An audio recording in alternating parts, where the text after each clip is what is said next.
अ, नमस्कार। मैं सरिता राय हाजीपुर के एक छोटे से शहर से हूँ। चाइल्ड लेबर पे काम करती हूँ, एक सोशल एक्टिविस्ट हूँ या यूँ कहे एक एजुकेशन एक्टिविस्ट हूँ। आज का जो हमारा लाइफ जो आने का जो वजह है वो शिक्षा के ऊपर चर्चा करना चाह रही थी। उसके ऊपर आज मैं लाइव आई हूँ। तो इसकी शुरुआत मैं करूँगी कुछ चंद शब्दों से कि हमारे पैरों में जूते भले ही ना हो, हाथों में किताब होनी चाहिए। हाथों में किताब की आवश्यकता क्यों होनी चाहिए या हाथों में किताब हो इसकी ज़रूरत क्यों महसूस हुई कि पैरों में जूते ना हो बट हाथों में किताब हो। यूँ तो जितने लोग फेसबुक पे हैं मेरे ख्याल से सभी लोग पढ़े लिखे लोग हैं। फेसबुक पे जो लोग आते हैं, फेसबुक पे जो लोग चलाते हैं या फेसबुक जो लोग देखते हैं दूसरों के भी माध्यम से, सारे लोग पढ़े लिखे होते हैं। उसके बावजूद कई बार मुझे ऐसा लगता है कि कुछ जो लोगों के पास जो शिक्षा होती है वो सिर्फ सर्टिफिकेट में होती है या सर्टिफिकेट बक्सा में रखा होता है।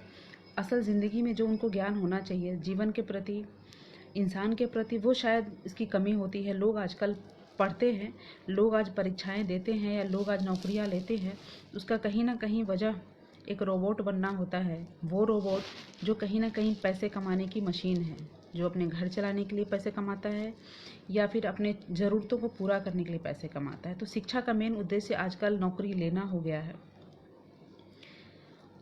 उस मेहनत में भी, उस नौकरी लेने की कश्मकश में भी बहुत ऐसे लोग हैं हमारे देश में, ऐसा बहुत ऐसा तबका है गरीब लोगों का जिनके पास वहाँ तक पहुँचने के भी बहुत मशक्क़त करनी पड़ती है। उस शिक्षा का वो चेहरा देखने में भी, शिक्षा तक पहुँचने में भी मशक्क़त करने पड़ते हैं। वो लोग हैं जो स्लम्स में रहते हैं। मैं उन लोगों के लिए काम करती हूँ जिनको शिक्षा का दर्शन कराने की मेरी कोशिश होती है कि शिक्षा का हम दर्शन कराएं। तो आज का जो हमारा विषय है उस विषय में हो कि शिक्षा से हमें मोहब्बत करना चाहिए। शिक्षा से मोहब्बत, कैसा मोहब्बत? जो सिर्फ हमें रोबोट ना बनाता हो, सिर्फ एक पैसे कमाने की मशीन ना बनाता हो, हमें एक इंसान भी बनाता हो। यह इंसान वह इंसान हो जो दूसरों की तकलीफ़ों को समझता हो, दूसरों की मदद करता हो। तो शिक्षा का उद्देश्य तभी पूरा होगा। उद्देश्य ये पूरा नहीं होगा कि हम बड़े बड़े डिग्रियाँ ले लेंगे और वो डिग्री लेके हम रोबोट बन जाएंगे, या शिक्षा का उद्देश्य ये भी नहीं होगा कि लड़कियों को सिर्फ इसलिए पढ़ाएंगे कि सर्टिफिकेट बक्सा में रखा रहे और उस सर्टिफिकेट से जब शादी करने की नौबत आए तो लड़का को वो सर्टिफिकेट दिखाने का काम आए कि लड़की यहाँ तक पढ़ी है। अक्सर हमारे बिहार में लड़कियों की जो एजुकेशन होती है उसका मूल उद्देश्य शादी होता है। तो शिक्षा का ये उद्देश्य नहीं होना चाहिए मेरे ख्याल से। कुमार अमित जी, बहुत बहुत धन्यवाद, आप लाइव आए। उम्मीद करती हूँ कि और लोग भी जुड़ेंगे मुझसे। इसको जितना हो सके शेयर करें ताकि और लोग जुड़ जाएं।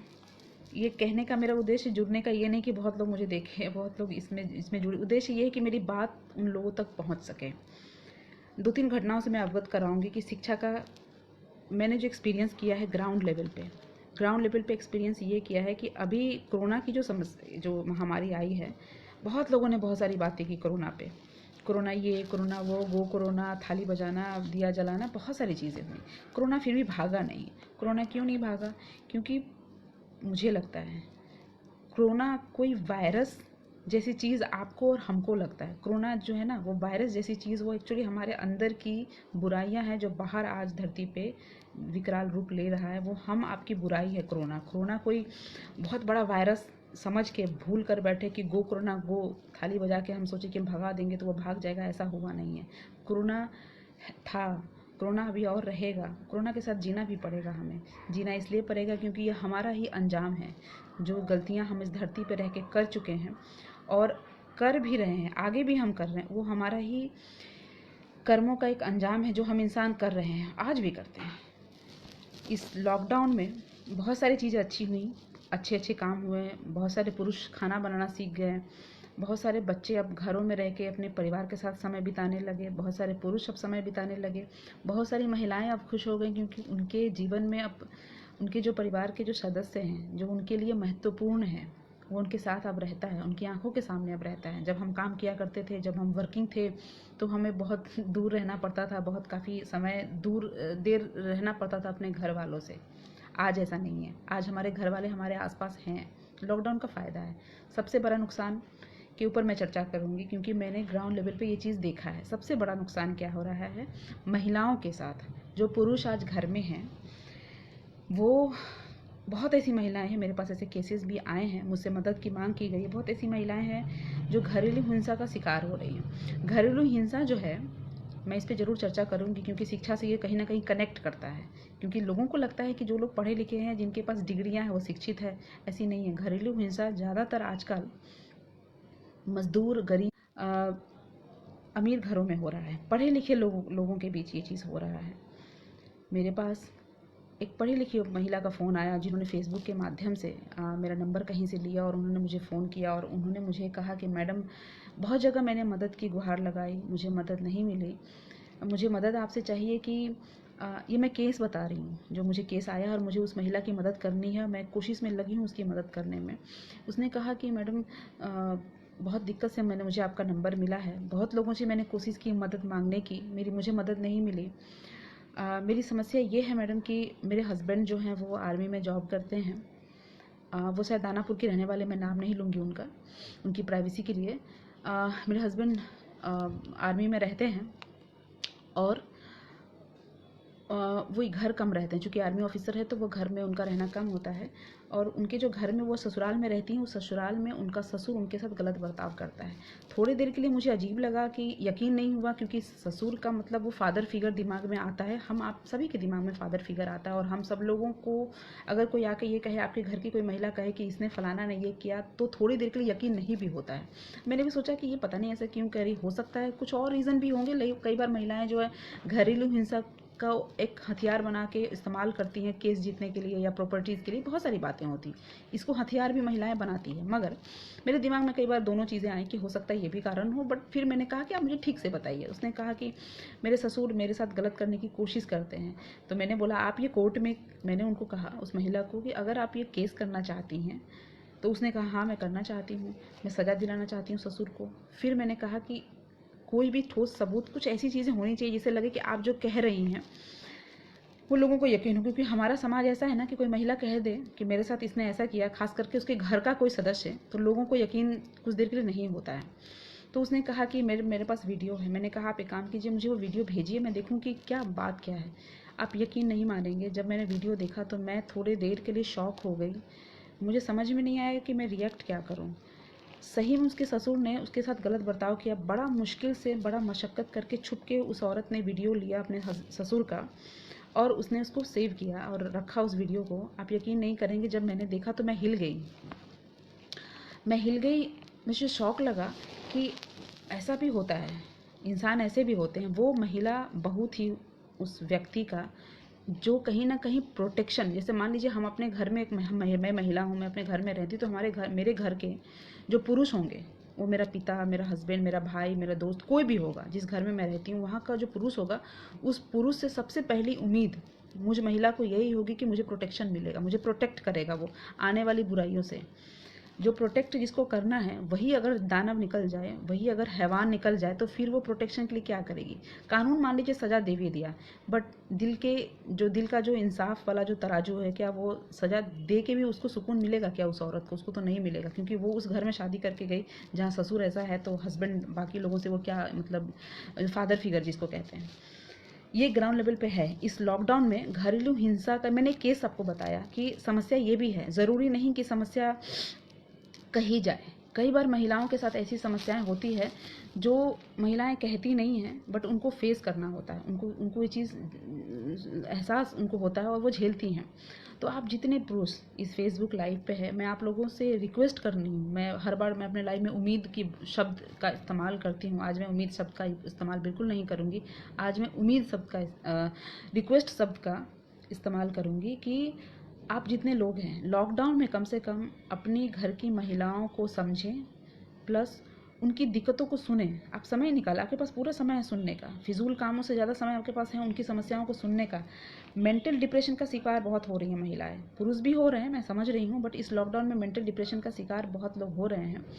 तो ये एक समस्या है, और ये सारे समस्याओं का जो कनेक्शन है वो शिक्षा से है, क्योंकि आज की शिक्षा वही शिक्षा है जो हमें रोबोट बनाती है। तो जब हमें रोबोट शिक्षा बना रही है तो हम राक्षस भी बन जाएंगे, उसमें कोई डाउट नहीं है। आज कोरोना आया, उसका रीज़न यही है कि हम सब लोग राक्षस प्रवृत्ति के लोग हैं। कोरोना ने हमें सिखा दिया कि आप डिस्टेंस, आपको बड़ा शौक है अपने लिए जीने का। हम सभी लोग धरतीवासी का आज ये नेचर हो गया है कि हम पैसे कमाते हैं, हम कुछ करते हैं, हम कुछ सोचते हैं सिर्फ अपने लिए। दूसरों के लिए शायद हमें वक्त मिलता भी नहीं है सोचने के लिए। हम अपने लिए सोचते सोचते इतने मशरूफ़ हो जाते हैं अपने लिए कि हमें दूसरों के लिए सोचने का वक्त नहीं मिलता, सेल्फ में जी रहे हैं। तो जब हम खुद ही डिस्टेंस सोच रहे हैं, डिस्टेंस रख रहे हैं, तो आज सोशल डिस्टेंसिंग में क्या दिक्कत है? कोरोना ने हमें सब कुछ सिखा के चला गया है। सिखा के ये भी चला गया है कि अपने कर्मों का फल तुम्हें मिलेगा ही, और हमें मिल रहा है अपने कर्मों का फल। कोरोना इतना जल्दी जाएगा नहीं, हमने बहुत बजा के देख लिया थाली, नहीं गया कोरोना। कोरोना अभी रुकेगा, अभी आपको एहसास कराएगा कि डिस्टेंस जो है वो मेंटेन जो आप कर रहे हैं, ये डिस्टेंस और आगे भी मेंटेन करना है, क्योंकि आपको बहुत शौक था अकेले जीने का, अकेले सिर्फ अपने लिए सोचने का। आज पैसे कमाते हैं तो अपने परिवार तक सीमित रखते हैं, अपने परिवार को मेंटेन करने की हम सोचते हैं। अपने कमाई, अपने ज़िंदगी का कुछ हिस्सा भी हम दूसरों के लिए सोच नहीं पाते हैं। अगर हम अपनी कमाई का 10% का जो हिस्सा है वो भी अगर दूसरों की मदद में अगर हम लगा देते हैं, तो मेरे ख्याल से इंसानियत का बल्ब जो है वो जलेगा। इंसानियत का बल्ब जलाने के लिए बहुत बड़ा बड़ा गोली, बंदूक, मिसाइल करने की ज़रूरत नहीं है। आज मिसाइल सारा देश बना रहा है। मैंने देखा कि हर डेवलप्ड कंट्री, यूरोपियन कंट्रीज़ जो है वो इस बात पे खुश है कि हमने ये मिसाइल बनाया, हमने वो बनाया, हमने ये बनाया। लास्ट में कोई भी मिसाइल काम नहीं आया, और ना काम आ रहा है। काम क्या आ रहा है? इंसानियत काम आ रहा है। जितना हम इंसानियत का बल्ब जलाएंगे उतना हम कोरोना जैसी बीमारी या कोरोना जैसी महामारी से हम दूर भाग पाएंगे। तो मैं शिक्षा जो है उसको सिर्फ टूल ना समझे, मैं ये रिक्वेस्ट करने इस लाइव में आई हूँ आप लोगों के पास कि आप शिक्षा को टूल ना समझे, पैसे कमाने का टूल। शिक्षा को वो टूल समझे जो कल को खड़ा कर सके क्रांति इस वे में खड़ा कर सके। जैसे मान लीजिए कि आज लॉकडाउन है, तो क्वारंटाइन सेंटर में मैं गई एक दिन, तो मैंने देखा कि महिलाएं बहुत अवेयर है इस चीज़ को लेके कि मुझे सैनिटरी पैड चाहिए, उनकी डिग्निटी कैड में सैनिटरी पैड चाहिए। अब आप सोचिए, जितने लोगों ने फ़ोटो खींचा होगा रोड पे उन महिलाओं को जो अपने घर की तरफ जा रहे हैं, जो मज़दूर हैं, माइग्रेंट लेबर्स है, सबके फ़ोटोज़ मैंने फेसबुक पे देखा। दिल्ली कहीं कहीं का फ़ोटो डाला। कभी किसी फ़ोटोग्राफ़र ने या कोई भी व्यक्ति मन में ये ख्याल आया कि उस महिला को खाना तो हम दे रहे हैं, क्या पता उसको सैनिटरी पैड की ज़रूरत हो, उसको पीरियड्स आ रहे हों? क्योंकि ये सिचुएशन में तो किसी को नहीं पता ना कि ये भी एक समस्या हो सकती है, क्योंकि इस समस्या पे किसी ने चर्चा नहीं की सैनिटरी पैड पे। वो महिलाएं जो बीच रास्ता में मान लीजिए सैनिटरी पैड लेके नहीं गई, वो महिलाएं सैनिटरी पैड इस्तेमाल भी कहाँ करती हैं? गांव की महिलाएं सैनिटरी पैड इस्तेमाल नहीं करती हैं, उनको कपड़े से काम चल जाता है। क्या पता उन्हें नहीं पता कि ऐसा कुछ होने वाला है। मैंने कई लोग बार देखा है कि पुरुष इस बारे में बात नहीं करते हैं, इस बारे में बात करने से कतराते हैं, इस बारे में बात करने से शर्माते हैं। लेकिन आप पुरुष को मदद करने की ज़रूरत है। मदद इस वे में कि आपको जहाँ लगे कि हम मदद कर सकते हैं महिलाओं को, बच्चों को, उसको आप मदद करें, क्योंकि ये महिला और जो बच्चे हैं ये वल्नरेबल के सेक्शन में आते हैं।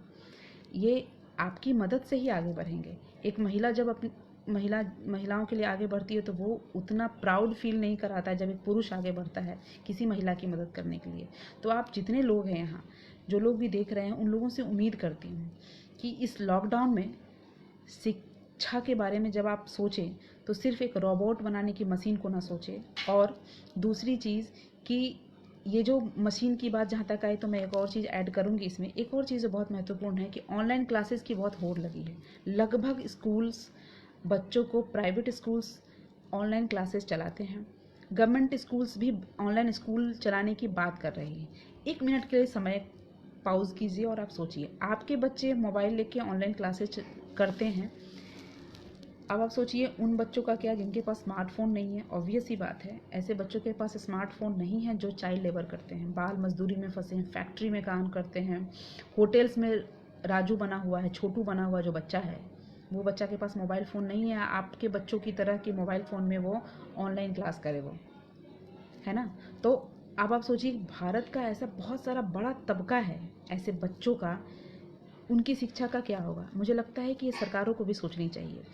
मैं ये मानती हूँ कि कोई भी सरकार आता है, मैं किसी सरकार, क्योंकि मैं किसी पॉलिटिकल पार्टी में नहीं हूँ, तो मैं किसी सरकार को दोषारोपण नहीं करूँगी कि ये बुरा वो अच्छा, वैसे तो साइड में नहीं लूँगी। लेकिन मैं ये बात कहूँगी किसी भी सरकार को ये सोचना है कि उनके बारे में सोचिए। ऑनलाइन क्लासेस तो शुरू कर दिया सब लोगों ने, वो बच्चे का क्या होगा, उन बच्चों के क्लासेस क्या होंगे, उन बच्चों की पढ़ाई का क्या स्थिति होगा। एक तो बड़ी मुश्किल से वैसे बच्चे स्कूल तक पहुंच पाए थे, आज जब वो स्कूल तक पहुंचे हैं तो बड़ी दिक्कत हो गई उनको कि क्लासेस नहीं मिल रहे हैं। तो ये सोचने की चीज़ है कि हम उसमें क्या मदद कर सकते हैं, हम आपकी मदद क्या होगी उन बच्चों को जिनके पास ऑनलाइन क्लास की सुविधा नहीं है। सब लोग तो खुश हो गए ऑनलाइन क्लासेस अपने अपने बच्चों को देख के। तो ये एक सॉरी निक्की कुमारी, बहुत बहुत धन्यवाद आपका, आप मुझसे जुड़ी, आप मुझे देख रही हैं। उम्मीद करती हूँ कि जो मैं फेसबुक लाइव पे जो मुद्दा कह रही हूँ वो आप लोगों तक पहुँचे और आप लोगों का इंसानियत का बल्ब जले। आप लोगों का इंसानियत का बल्ब जलेगा तो मुझे लगेगा कि मैं इस काम में सफल हो पाई अपने लाइफ के माध्यम से। जो मैं बात आप पढ़े लिखे लोगों तक पहुंचाना चाहती हूँ, जितने लोग फेसबुक पे लाइव पे हैं उन तक मैं पहुंचाना चाहती हूँ, तो शायद पहुंच पाए मेरी आपकी बात। सत्यम मिश्रा, केवल सरकार ही क्यों, सभी को सोचना होगा। बिल्कुल सत्यम जी, मैं यही चाहती हूँ कि सभी को सोचना होगा। मेरा लाइव आने का वजह भी यही है कि हम सभी लोगों को सोचने की ज़रूरत है। हम बहुत बड़ा बड़ा चीज़ हमें नहीं करने की ज़रूरत, हम छोटे छोटे तरीके से हम लोगों की मदद, बच्चों की मदद खास करके कर सकते हैं। क्योंकि ये जो बच्चे हैं ना, जो बाल मजदूरी आज कर रहे हैं, जिनकी पढ़ाई को हम नहीं, जिनको पढ़ाना है ये हम नहीं सोच पा रहे हैं, क्योंकि हम अपने बच्चे को ऑनलाइन क्लासेस देने में मशरूफ़ है, तो उन बच्चों के लिए हम कहाँ सोच पाएंगे। लेकिन हमें ज़रूरत है, इसीलिए ज़रूरत है क्योंकि आज जब आप रात को सोते हैं ना, आप सब लोग ताला मार के सोते हैं, लॉक करके सोते हैं। भारत में कुछ ऐसे राज्य हैं, जिसमें मेघालय भी एक राज्य आता है, जहाँ पे लोग अक्सर लॉक करके नहीं सोते हैं, बस वो बंद कर देते हैं, पूरा प्रोटेक्शन करके रात को नहीं सोते क्योंकि उनके घर चोर नहीं आता। मैं ये कहने का मतलब ये कहना चाह रही थी, अगर हम बच्चों के बारे में नहीं सोचेंगे, अपने नहीं, स्लम के बच्चों के बारे में, गरीब बच्चों के बारे में, तो ये बच्चा कल को बैंक लूटेगा, ये बच्चा कल को चोरी करेगा, ये बच्चा कल को मर्डर करेगा, और इसमें वो सारे बड़े लोग उनको इस्तेमाल करेंगे, क्योंकि उनको पता है जुवेनाइल जस्टिस एक्ट के तहत छोटे बच्चों की बेल हो जाती है। जो बच्चे माइनर्स हैं, जुवेनाइल हैं, जो बच्चे, निर्भया रेप कांड में थोड़ी सी सज़ा में संशोधन हुआ था, आप लोगों को शायद याद होगा, निर्भया का जो रेप हुआ था उसमें से एक बच्चा 18 साल से कम उम्र का था। आजकल जो क्रिमिनल एक्टिविटीज़ में जो बच्चे फंसे होते हैं, उन बड़ों को पता होता है कि इनका मैं इस्तेमाल कैसे करना है, उन बच्चों का इस्तेमाल आजकल करता है। आजकल बच्चों का इस्तेमाल दारू का होम डिलीवरी में भी होता है, उनको पता है कि बच्चों का इस्तेमाल कैसे करना है। तो आप लोगों तक, जितने लोग लाइफ में हैं, मेरा आने का उद्देश्य यही था। हम सब लोग आज सीख गए हैं सोशल डिस्टेंस मेंटेन करना, हमें कोरोना ने सिखाया है, हमारे कर्मों का फल है ये। तो क्यों ना अभी से भी सुधर जाएं। अपने बच्चों को सोचने के अलावा हम उन बच्चों के बारे में सोचें जो आपके आसपास, जो बच्चे गरीब बच्चे हैं, जिनको वाकई में आपकी सहायता की ज़रूरत है। शायद आपका कॉपी और किताब या कलम या पेंसिल दे देने से उस बच्चे को मदद हो जाएगी, तो शायद कुछ भला हो पाएगा। मेरी ये बात सुन के, मैंने पहले भी कई बार लाइव में बोला था, मेरी ये बात सुन के कई लोग इंस्पायर हुए और उन लोगों ने अपने आसपास के बच्चों को पढ़ाना शुरू किया या कॉपी किताब देना शुरू कर दिया। तो और वाकई में ये फ़ायदा किया है। तो मैं ये लाइव जो लोग देख रहे हैं, शायद मुझे ऐसे नहीं जानते कि मैं सरिता राय बिहार हूँ, बिहार में हाजीपुर में चाइल्ड लेबर पे काम करती हूँ। ये तो कम से कम याद रहेगा आप लोगों को कि सरिता राय नाम की एक इंसान ने हमें कहा था कि अपने आसपास के बच्चों को मदद कर सकते हैं। इसमें कोई नुकसान नहीं है हमारा। आपके घरों में कॉपी किताब फटा पुराना सब होगा, आप उनको दे के देखिए। एक वक्त का खाना किसी को हम दे के कुछ नहीं कर सकते, फिर वो वहीं रहेगा। शिक्षा जैसा हथियार अगर हमने दे दिया ना, तो क्रांति तो आ सकता है देश में। यही मैं उम्मीद करती हूँ, और मैं आप लोगों से ये चीज़ आग्रह करने आई हूँ आप लोगों के बीच की कोशिश करें हम अपने ही बच्चों को, उन बच्चों को तो हम किताब दे के मदद कर ही सकते हैं, लेकिन हमारे जो घर में बच्चे हैं, प्लीज़ आप अपने घर के बच्चों को ना रोबोट ना बनाएं। वो रोबोट जो कल पैसा कमाएगा, कल पैसा कमा के आप ही को भूल जाएगा। आप अपने बच्चों को वो बनाएं जो एक इंसान बने, वो इंसान जो दूसरे इंसान के दुख को समझता हो। ये वो इंसान नहीं जो बस बहुत सारे पैसे कमाता हो, अकाउंट में लाखों करोड़ों रुपए हो और इंसानियत के नाम पे कुछ ना हो उसके पास, है ना। क्योंकि मुझे ऐसा लगता है कि पैसों के साथ साथ इंसानियत का बल्ब जो है वो बुझ जाता है। जब इंसान बहुत तकलीफ़ में होता है तो उसका इंसान जागा रहता है। तो कहीं ना कहीं हम सब लोगों का फ़र्ज़ बनता है कि हम जो है अपना दायित्व निभाए। दायित्व क्या, रोबोट ना बन के एक इंसान बन के अपना दायित्व निभाए और अपने आसपास हो रहे हैं जो बुरी चीज़ें हैं, जैसे मान लीजिए कि आपके आसपास कोई हस्बैंड अपनी वाइफ को मार रहा है, डोमेस्टिक वायलेंस हो रहा है, आप बहुत कुछ नहीं कर सकते हैं, आप समझाने की कोशिश ज़रूर करें, क्योंकि कई बार चुप रहना बहुत नुकसान करता है, बोलना बहुत ज़रूरी होता है। और इस लॉकडाउन में जो मेरे पास केसेस आए हैं महिलाओं के उत्पीड़न के केसेस, मैं बहुत शॉक्ड हूँ। लॉकडाउन ने लोगों का खाली दिमाग ना कई पुरुषों का शैतान का बना दिया है। वो अजीब अजीब चीज़ें सोचते हैं। महिलाओं से जो मैंने बात की, उन्होंने जो अपनी समस्याएं कहीं, कुछ लोगों के ऐसी चीज़ें आई मेरे सामने जिससे लगा कि वो सुसाइड करने के पोजीशन पे चले गए, वो लोग इतना डिप्रेशन में चले गए। आपका ये फ़र्ज़ बनता है, आप अपने घर की महिलाओं की मदद करें। कुछ ना सही, चाय बना सकते हैं आप, किचन में मदद आप कर सकते हैं, इससे कोई भी नुकसान नहीं, कई लाखों करोड़ों खर्च आपके नहीं हो रहे हैं। अपने बच्चों को सिखाएं कि बड़ों की सम्मान करें, घर की माँ जो है उनकी हेल्प करें। आप करिएगा तो आपका बच्चा करेगा, आप नहीं करिएगा आपका बच्चा नहीं करेगा। और लास्ट में क्या बनाइएगा, मोबाइल का गेम खिला खिला के। आज बच्चा क्या कर रहा है, ऑनलाइन क्लासेस करने के बहाने, मैं देख रही हूँ कि ऑनलाइन क्लासेस करने के बहाने बच्चे गेम खेलते हैं, पॉर्न वीडियोस देखते हैं बच्चे। आपको कुछ नहीं पता, क्योंकि आप अपनी दुनिया में बिजी हैं, आप दूसरी दुनिया में, आपको लगता है आपका बच्चा पढ़ रहा है, लेकिन आपका बच्चा नहीं पढ़ रहा है। क्यों नहीं पढ़ रहा है आपका बच्चा? क्योंकि उस बच्चे को पेट की भूख की समस्या नहीं है। आप तो पेट में भी भूख है उसकी पूरा कर ही रहे हैं।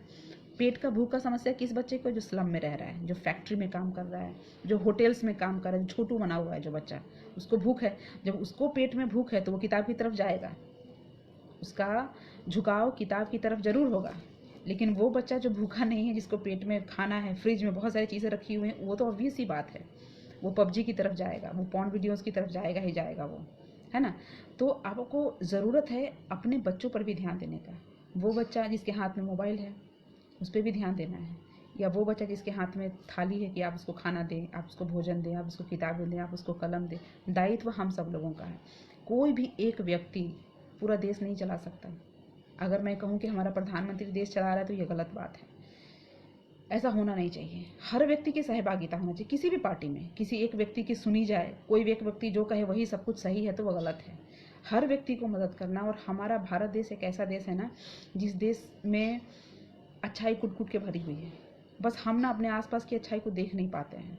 हमारे अंदर इतना नेगेटिविटी हो गया कि हम अच्छी चीज़ों को भूल के बुरी चीज़ों पे बहुत ज़्यादा हमारा ध्यान रहता है।